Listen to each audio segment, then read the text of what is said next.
If you're one of WhatsApp's 2 billion users, you're likely concerned about recent headlines warning that your data is being harvested and shared with Facebook. But there's a much more serious risk for you to worry about, one which is getting worse. Here's what you must do to ensure you don't lose your account for at least 7 days. This year has seen an inevitable backlash against WhatsApp, as the extent of its data collection and the specter of that data being shared with Facebook hit the headlines.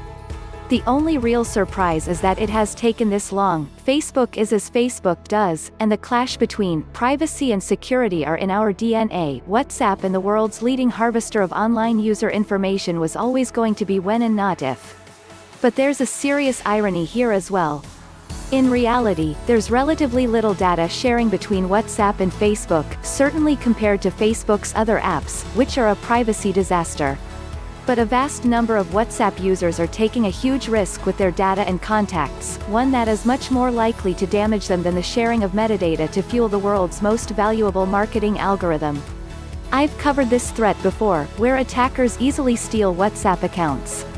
The issue is that while your WhatsApp identifier is your phone number, the only time the app checks it is installed on a phone that matches that number is when it's first installed.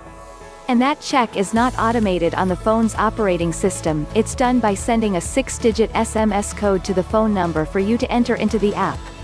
Anyone can install WhatsApp on a phone and enter your number as the account identifier. The platform will then send that code to your number. If the attacker can get hold of that code, they can steal your account. It's as simple as that. Most times the attack uses social engineering to steal those codes. You will receive a WhatsApp or Facebook message from a friend, tell you they've had a code sent to you as they've lost access to SMS. Please forward the code.